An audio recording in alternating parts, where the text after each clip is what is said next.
Fellas, you know Degree Cool Rush deodorant, right? Well, last year they changed the formula, and guys were mad about it. One dude even started a petition. So guess what? Degree heard us, admitted they messed up, and brought the original Cool Rush scent back exactly how it was. And it's in Walmart, Target, and other stores now for under $4. So grab some and remember why its cool, crisp, and fresh scent made it the #1 men's antiperspirant for the last decade. Degree Cool Rush is back, and it smells like victory for all of us.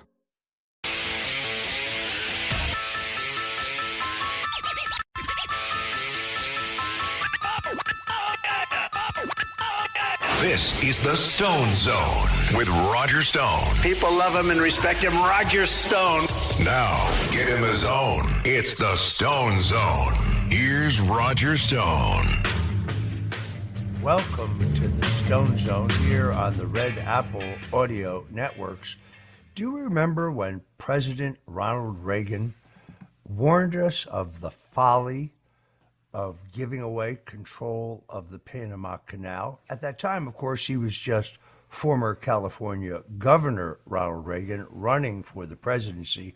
This issue revitalized his campaign against Gerald Ford, who had ascended to the presidency after being appointed vice president upon the resignation of Vice President Spiro Agnew. And then, of course, Ford became president upon the resignation of Richard Milhous Nixon. But Reagan challenged Ford in 1976. It was as they say, a close-run thing.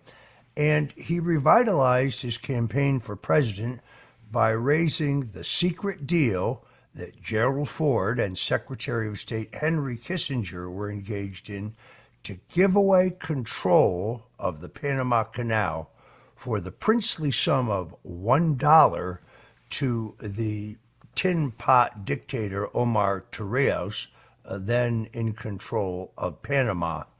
Well, it turns out Ronald Reagan was right. Although it wasn't Ford who gave away the canal, he supported the canal giveaway, only to be defeated in the following election by Jimmy Carter, who consummated the deal to give away this vital asset, which was both a national security and a commercial question that put this country in danger. Listen to President Ronald Reagan.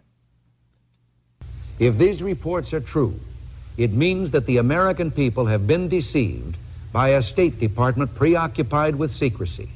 The Panama Canal Zone is sovereign United States territory just as much as Alaska is, as well as the states carved from the Louisiana Purchase. We bought it, we paid for it, and General Torrijos should be told we're going to keep it. Well, we didn't keep it, and Ronald Reagan is right. Now, the Panama Canal has come under the control of the Chinese Communist government, which is why earlier this month, BlackRock, a U.S.-based company, secured control, at least on paper, over key ports near the Panama Canal, stripping away Chinese-linked influence over one of the world's most crucial Chinese shipping routes. The $23 billion deal, which includes $5 billion in debt, would effectively place the strategic ports under American control. This is a move advocated by President Donald Trump and the national security hawks concerned about China's grip on our global infrastructure. The transaction that was announced last Tuesday involves Hong Kong-based CK Hutchison Holdings selling its controlling stock in Hutchison Port Holdings and Hutchison Port Group Holdings to a U.S.-led consortium spearheaded by BlackRock. This historic acquisition is set to grant control over 43 ports in 23 countries, including major sites in Mexico, the Netherlands, Egypt, Australia, Pakistan, and Panama's critical ports of Balboa and Cristobal, the two primary gateways to the Panama Canal.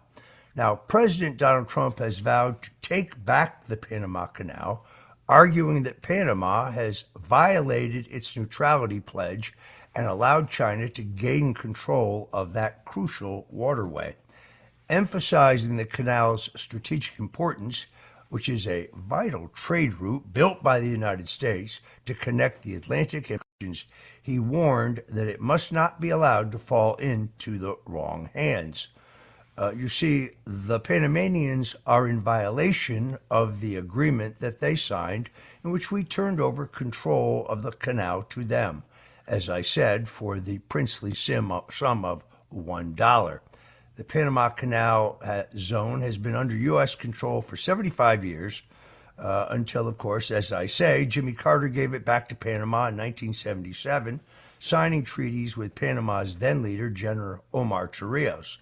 Almost 38,000 workers risked their lives during its construction due to diseases like malaria, and in 2004, America spent nearly $287 million to build the canal. That is equivalent to well over $10 billion today. 6,500 Americans lost their lives during the construction of the Panama Canal. The stretch of 50 miles long and 10 miles wide in the middle of the Panamanian Isthmus had been given under U.S. control since 1903, but Jimmy Carter gave it all away for a buck, and since then, the crucial transportation route has come under the complete and total control of the Communist Chinese.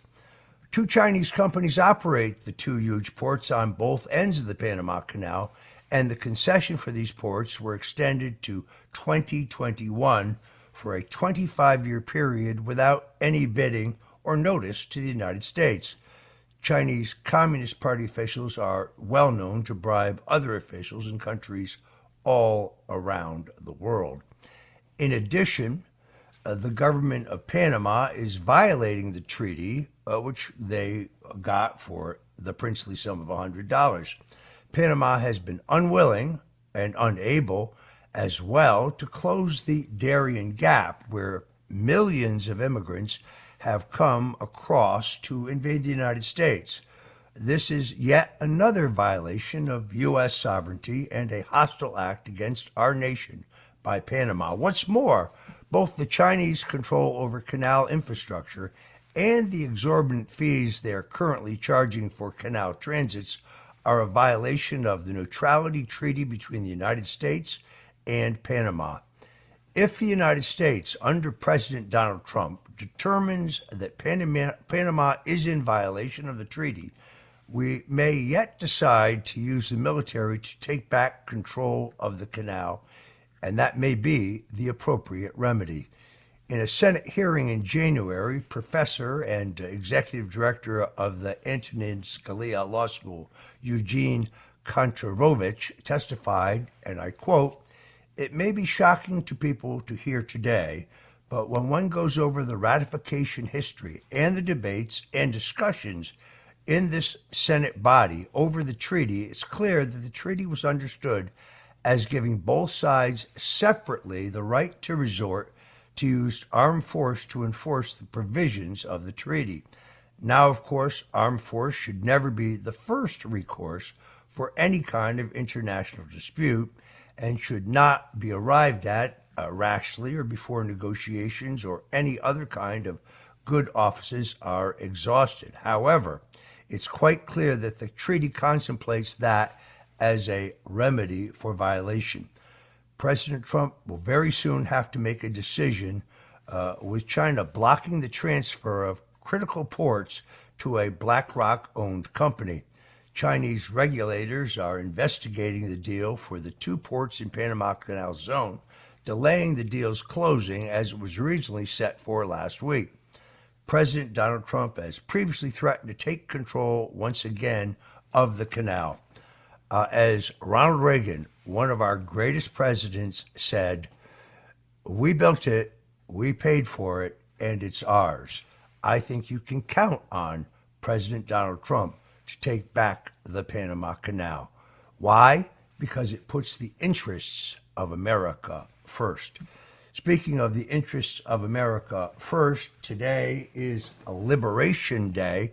This is the day that President Donald Trump has marked for the beginning of putting reciprocal tariffs on any country, charging our country tariffs for the goods and services that they sell in our nation. Folks, this is far bigger than perhaps you think it is. It's not just about the United States.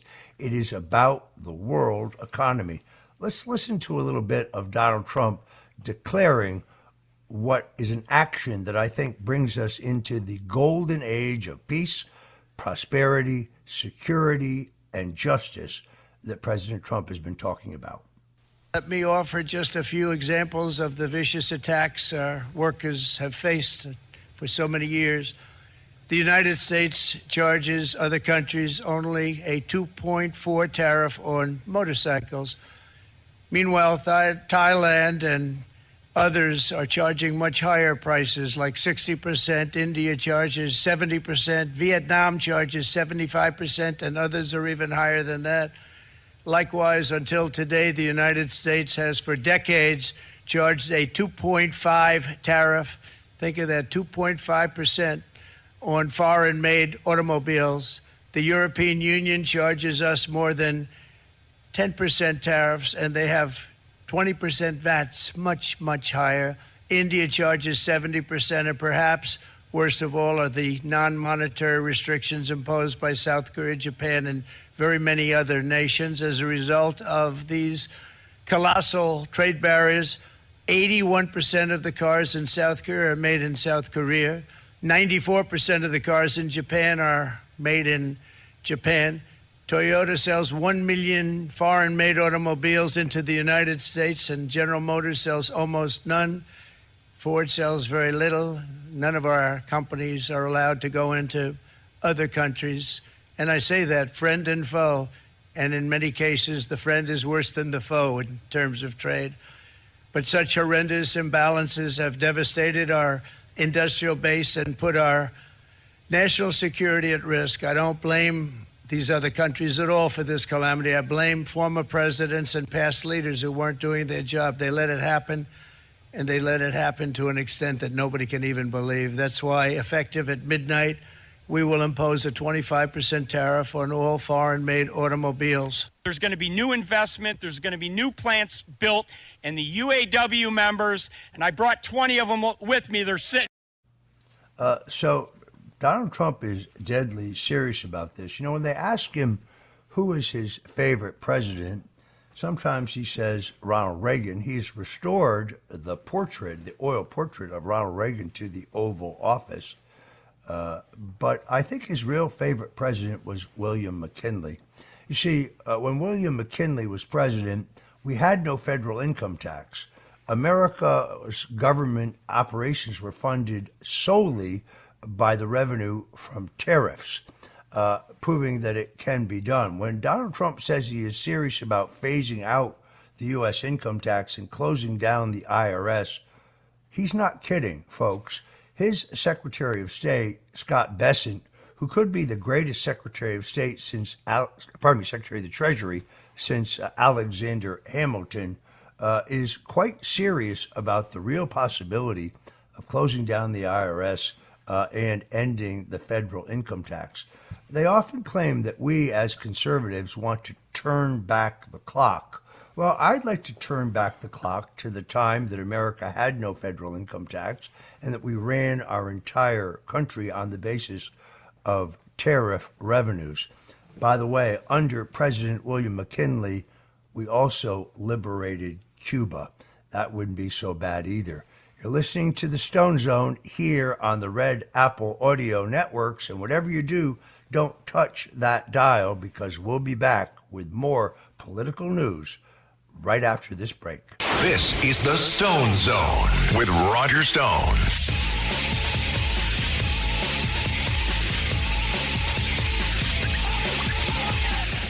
Anyone can follow. It takes something special to be an original, which is why the 2025 Lincoln Navigator SUV arrives with new ways of surrounding you in luxury, including the ultra-wide 48-inch panoramic display and the multi-sensory Lincoln Rejuvenate experience. A true original never stops evolving. So meet the 2025 Navigator, the original that's all new and better than ever. Learn more at Lincoln.com. Lincoln and Navigator are trademarks of Ford or its affiliates. You need a vacation, so why not come play in LA? Fill your days with fun and let Los Angeles dazzle you with iconic landmarks, epic scenery, and stunning coastlines. And when the sun goes down, it's the perfect place to enjoy world-class dining and nightlife. Let play lead the way and soak up all this city has to offer. Start planning your LA getaway now at visitcalifornia.com. Clorox Scentiva smells like grapefruit. Cleans like Clorox. And feels like...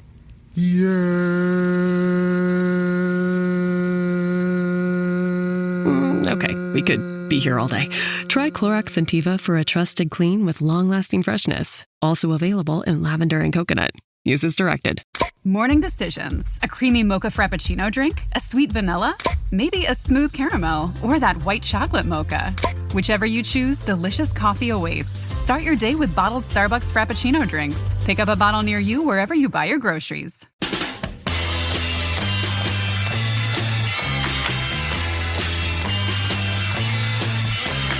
I'm not your stepping stone.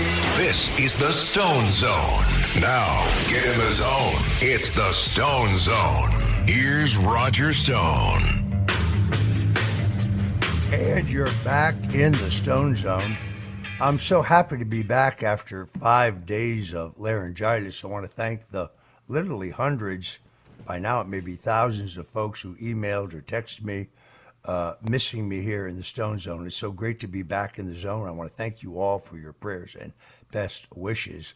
Imagine my surprise watching the congressional hearings, led ably, I might add, by Congresswoman Anna Paulina Luna, looking into the release of the documents pertaining to the assassination of President John F. Kennedy, when Congresswoman Lauren Boebert from Colorado seemed to confuse me with Oliver Stone, the director of the film JFK. Take a listen. Thank you, Madam Chair. Thank you to our witnesses for being here today. Hopefully we can stay on topic for the rest of this hearing. We seem to be wrapping up pretty close here. Mr. Stone, you wrote a book accusing LBJ of being involved in the killing of President Kennedy. Do these most recent releases confirm or negate your initial charge? Being involved in the assassination of President Kennedy.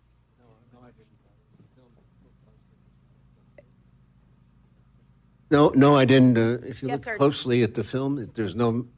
It accuses the President Johnson Okay. of being part of a complicit in a cover-up of the case, but not in the assassination itself, which I don't know. What do you think that he was complicit with? Yes, sir. I'll get to you. The cover-up. Well, how about, for starters, appointing Alan Dulles, the head of the CIA, who was fired by Kennedy, to the commission itself, to the Warren Commission, and he goes to almost every meeting, and he's pretty much in charge of the Warren Commission from the beginning. Alan Dulles. That's part of the evidence that points to President Johnson's either incompetence or involvement. Mr. Morley, I think you had something to add on that. I think you're confusing Mr. Oliver Stone with Mr. Roger Stone. It yet. Sorry. It's Roger Stone who implicated LBJ in the assassination of the president. It's not my friend Is that what all the Oliver whispers Stone. were there? I may have misinterpreted that, and I apologize for that. But there seems to be some alluding of, like you said, incompetence or some sort of involvement there on the back end. Sorry, I'm going to move on. Mr. Morley, I would like to talk more about. There you have it. You can't pay for publicity like that. Yes, I wrote the New York Times bestseller, The Man Who Killed Kennedy, the case against LBJ.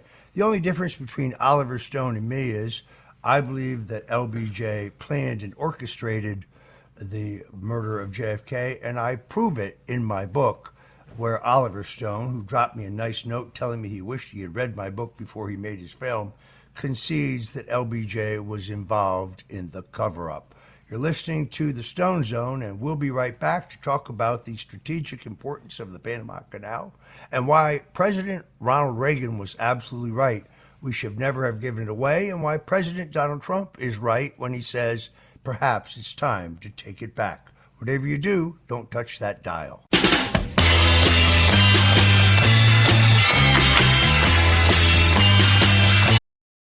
This episode is brought to you by Netflix. 3 couples, 4 vacations, a lot to unpack. Watch The 4 Seasons, a new series starring comedy favorites Tina Fey, Steve Carell, Will Forte, Coleman Domingo, and more in a hilarious and heartfelt love letter to long-term relationships. Based on the original Alan Alda film. Watch The 4 Seasons, streaming now only on Netflix.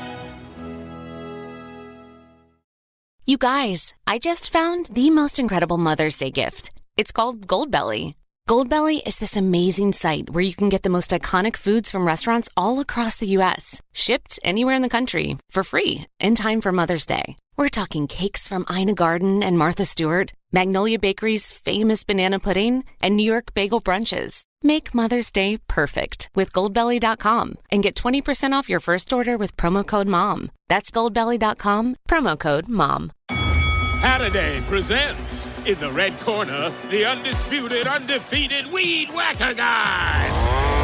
Champion of hurling grass and pollen everywhere. And in the blue corner, the challenger, extra strength Halliday. Eye drops that work all day to prevent the release of histamines that cause itchy allergy eyes. And the winner by knockout is Halliday. Halliday, bring it on. My cat Freddie loves to be brushed and cuddled. But stirring up his cat allergens meant sneezing and itchy eyes. Then I found Purina One Live Clear. It's cat food that reduced the major allergen and my suffering in as little as 21 days. Now, we feel closer than ever. If you have issues with cat allergens, you really need to try Purina One Live Clear. Try new Purina One Live Clear today. Purina One, a difference from day one. I'm not your stepping stone. This is the Stone Zone. Now, get in the zone. It's the Stone Zone. Here's Roger Stone. And we're back in the Stone Zone. Joining me now, retired Colonel Rob Maness. Rob Maness has a lifelong record of providing dedicated service to our country. He made the decision as a 17-year-old high school senior to enlist in the United States Air Force and has served in uniform as the country faced multiple crises around the world.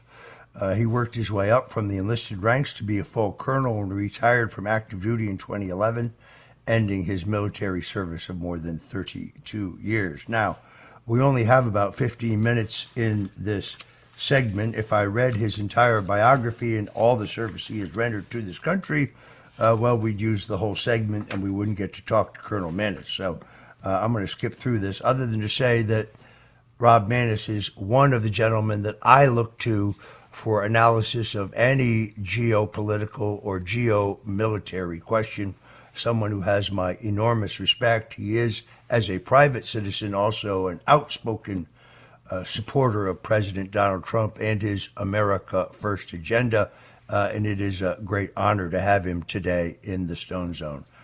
Colonel Maness, welcome. Hey, Roger. Thanks for having me. So in our earlier segment, we focused on the strategic and commercial importance of the Panama Canal. Now, I worked in 3 presidential campaigns on the staff of Ronald Reagan in 1976 when he challenged Gerald Ford for the Republican nomination. I was the national director of youth for Reagan, working directly for Senator Paul Laxalt, the national chairman of our campaign. In 1980, when I was the Northeastern Regional Director for Ronald Reagan's presidential campaign, handling New York, New Jersey, and Connecticut. And then in 1984, when I handled those 3 states, plus all the states in New England, all the way to the Canadian border, Plus, at the recommendation of President Nixon, the Reagan campaign also assigned me Ohio on the theory that if you took one large state and you kept it out of Walter Mondale's clutches, that he could not possibly win. Remember it very well. Nixon told Reagan, assign Ohio to Stone, he said. Stone's an animal. I always considered that a compliment. But Ronald Reagan was right when he warned us that this day would come. Tell us what's going on today in Panama and about the strategic importance of the canal and the canal zone. Well, from a national security perspective, I think most people know, but especially those of us that practice that as a profession, that it's the largest choke point for Navy traffic, U.S. Navy and international Navy traffic in the world. We're risking lives to protect the international traffic in the Red Sea because this is a critically important shipping lane. The Panama Canal is probably to the United States 100 times more important than that. But it goes way beyond just Navy traffic. China controls the companies at each end of the canal, the port companies at this point, and every company that's Chinese has a part of it, if not wholly owned by the Communist Chinese Party or the People's Liberation Army and Navy. So it's extremely important that we get control of that back. And I think the president had lined up, President Trump had lined up to have a company buy those ports, but China's obviously pushing back against that deal. But you know what else is going on? Economically, I don't know if you guys talked about this in your last segment, but we're trying to expand our liquefied natural gas, LNG marketing, out to new markets. And the Panama Canal is crucial to that because the LNG exporter capability in the United States, it's on the Gulf Coast in Louisiana and places like that. So that canal has to be able to carry that type of energy type product for us so that we can easily get through there, get to the Pacific Theater of Operations and deliver that to potentially new customers. So it's very much tied together from a national security and an economic security perspective. And obviously, with everything that's going on in the world, the more that we can have direct control over from a trade perspective, the better off our country's going to be. And I think the president's done the exact right thing with the tariff issue. I was pleased to see the Liberation Day yesterday. I still have a smile on my face with that because it puts the manufacturing capability is going to come back to the United States that we have been offshoring for decades now, and it's made us weak. China controls 90% of the precursor materials for antibiotics. We can't make antibiotics on our own without the Chinese Communist Party, so we have to bring that type of manufacturing back. But we also need the canal for free flow of our goods, especially with this LNG exporting effort to expand that going on. As someone who served his country at the highest levels of our military, I have to ask you about what has become known as Signal Gate. Now, I'm amused to see senators like Mark Warner of Virginia, who I went back and looked. He had no problem whatsoever when Robert Malley, a high-level Biden State Department official, was sharing classified documents with the Iranians. He actually never even got fired. They just suspended his security clearance. They also let his Confederates who were involved in the transfer of these classified documents to Iran continue in their positions at state. He never said a word. When Hillary Clinton got caught sending 30,000+ classified documents over an illegal computer server located in her bathroom, once again, not a peep from Mark Warner. But now he's in a lather about a signal exchange in which, based on what I've seen, no classified information was exposed. Give us your take on Signalgate, if you will? Well, let's talk about the information itself. There's been a lot of angst about that and lathering up, as you said, with Senator Warner and his ilk over that information. None of that information was classified, not one iota of it. There were not enough specifics in that thread for anything to be classified. But even if Secretary Hegseth, and that's the information that most people are talking about, is what he put into the chat, or his phone did, put in. He is the original classifying authority on there, just like President Trump is the overall original classifying authority for every single piece of classified.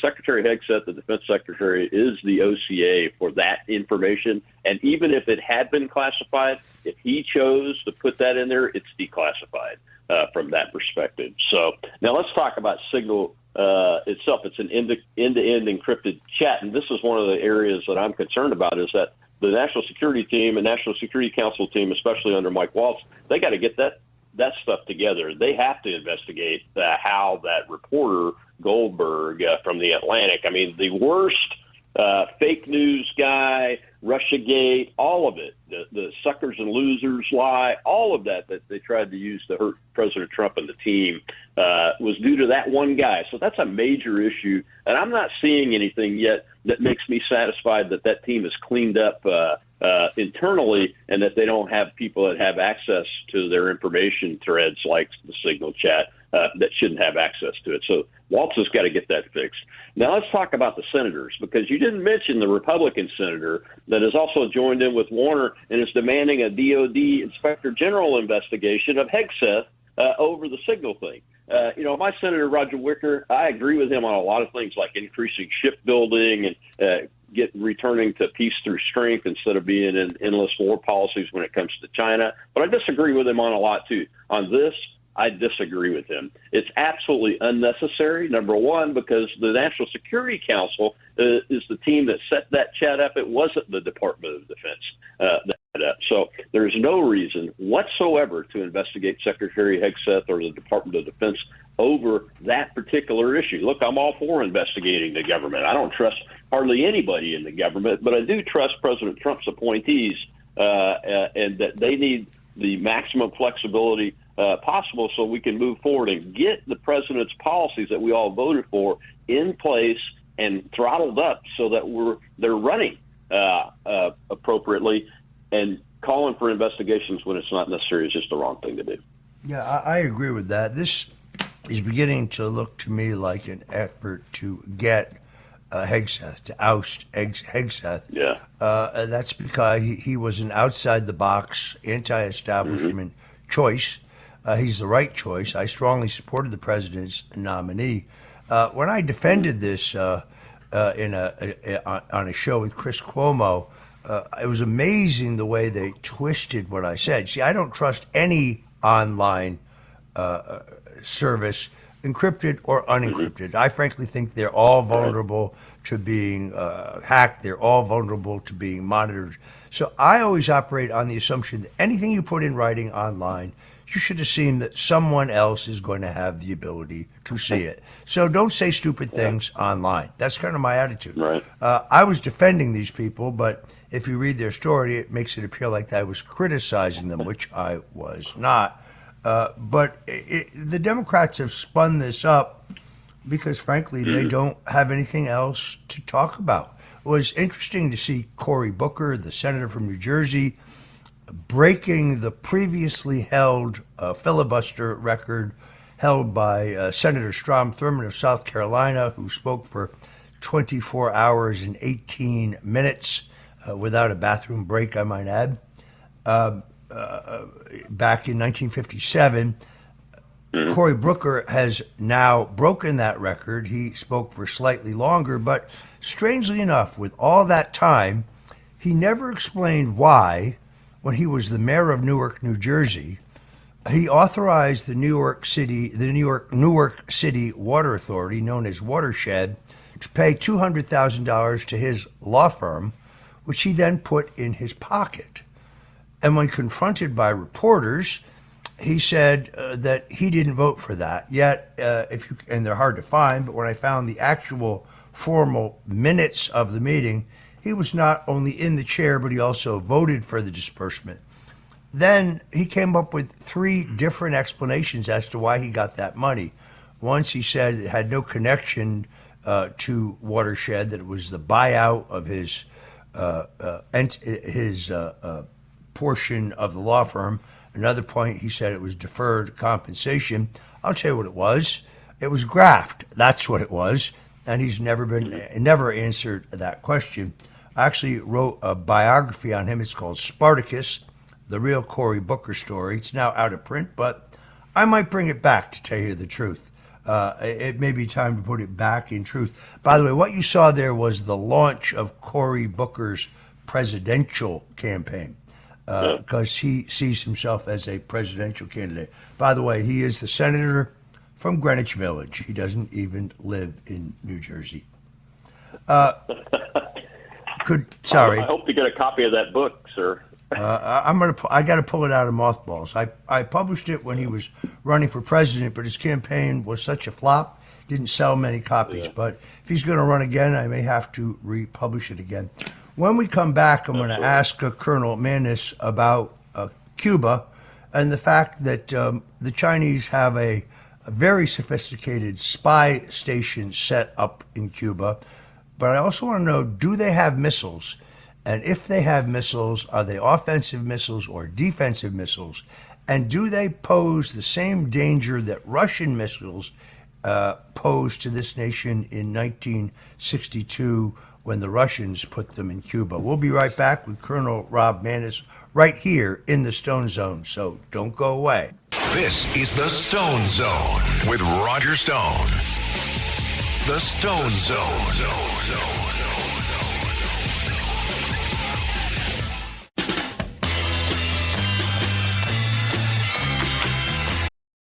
This podcast is supported by Progressive, a leader in RV insurance. RVs are for sharing adventures with family, friends, and even your pets. So if you bring your cats and dogs along for the ride, you'll want Progressive RV insurance. They protect your cats and dogs like family by offering up to $1,000 in optional coverage for vet bills in case of an RV accident, making it a great companion for the responsible pet owner who loves to travel. See Progressive's other benefits and more when you quote RV insurance at Progressive.com today. Progressive Casualty Insurance Company and Affiliates. Pet injury is an additional coverage and subject to policy terms.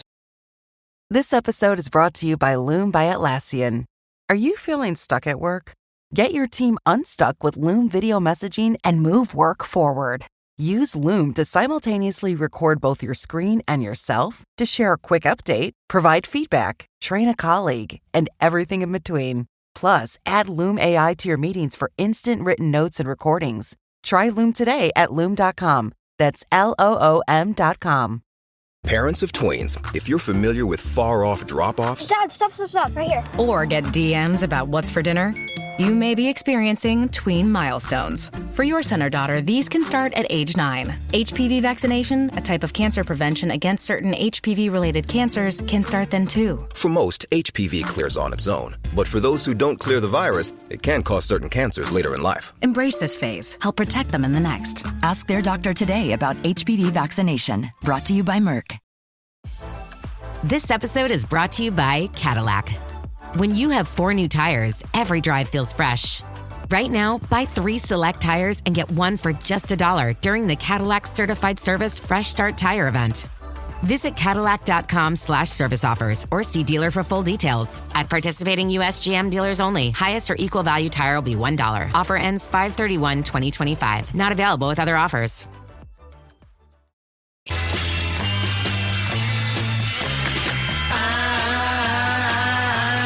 Stepping Stone.